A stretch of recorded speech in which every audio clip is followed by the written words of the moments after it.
As many of you may know, there's currently a cross-promotion between Pokemon and Vocaloid where we get various art pieces featuring Hatsune Miku as a trainer of various Pokemon types. And while I was happy to just enjoy these as they're posted on Twitter without eventually making any videos about them, I feel like I have to talk about this one. Again, it's only a promotional piece of artwork along with some concept art, but there is something about it that really makes me smile. So this is Miku if she were a ground-type trainer alongside her trusty Pokemon, Flygon, drawn by the artist Kanu. A lot of the other drawings feature Pokemon that have ties to music, which makes sense for a Vocaloid, but I am so happy that Flygon was chosen. Great pick for a ground-type Pokemon. Pokédex entries have stated, Flygon whips up a sandstorm by flapping its wings. The wings create a series of notes that sound like singing. Because the singing is the only thing that can be heard in a sandstorm, this Pokemon is said to be the desert spirit. I've always loved the mysterious vibes built around Flygon with this characterization, because it really is able to maintain the theming of an insect going from different stages of life with Trapinch and then Vibrava, but then the genius of having the evolution end as a dragon with wings that move like a dragonfly's, it's able to still have a sort of mythical vibe in the way it affects nature and others. It really is just a giant bug, but playing into what that would look like in the Pokemon world gives it this fantastical presence. Also in one of the extra colored doodles, we see both Miku and Flygon singing under the desert night sky. I just love it. And speaking of Miku's design here, I'm a fan of it as well. Going with a rugged kind of desert wanderer is not the style I would have expected, but I am so happy with it. I love the idea of her hair being a more muted color to fit in with the rest of the look and the surroundings. The two buns resemble ball cacti, and that's kind of genius. There is still some brighter color in there with the scarf's flower patterns. Overall, her clothing looks very utility based, even being muddied by the adventure. The long cape really adds to that mysterious look, and overall I'm getting Zinnia vibes. Not exactly the same, but they both perfectly fit into the world of the Hoenn region's wilderness. And that's one of the reasons I really like the whole thing, because it's undoubtedly the Hoenn region. These doodles have lore, because it looks like here Miku is a treasure hunter or some kind of explorer. The map in her backpack is the first thing that gives it away, combined with the fact that one of the other drawings shows her inspecting some sort of rare rock, and the smallest one of all looks like the Mirage Tower to me. Maybe I'm coping, but that combined with the fact that she has a Flygon and is seen with some other specific Pokemon as well makes me think that. We see Cacnea and Sandshrew, both of which appear in the Route 111 desert. At one point she's also using a nose pass to navigate, and while that can't be found in the desert, it's still a Hoenn Pokemon.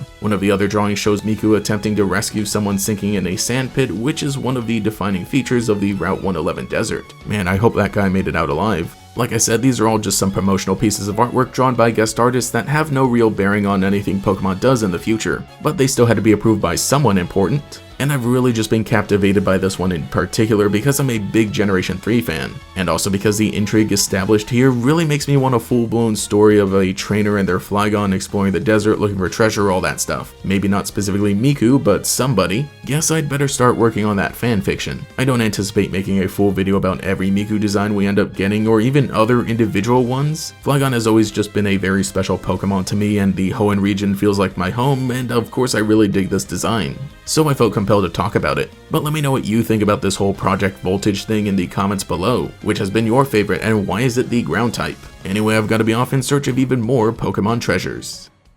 Thank you to every channel member for your continued support, especially the great Gators, Cheeseburger Lasers, Justin R, Cosmo Zero, Lil Swiss, Meme Supreme, Mochizuki Yoru, Nomad Nobi, Phantom, Quago, Taishirai, Volity, and Pastel Blood. If you would like to support, get your name shouted out here as well as access to emotes for comments, live streams, and sometimes early videos, you can become a channel member today. You can also follow me on Twitter as well for more memes. Anyway, this has been GatorX, I'll catch you all later.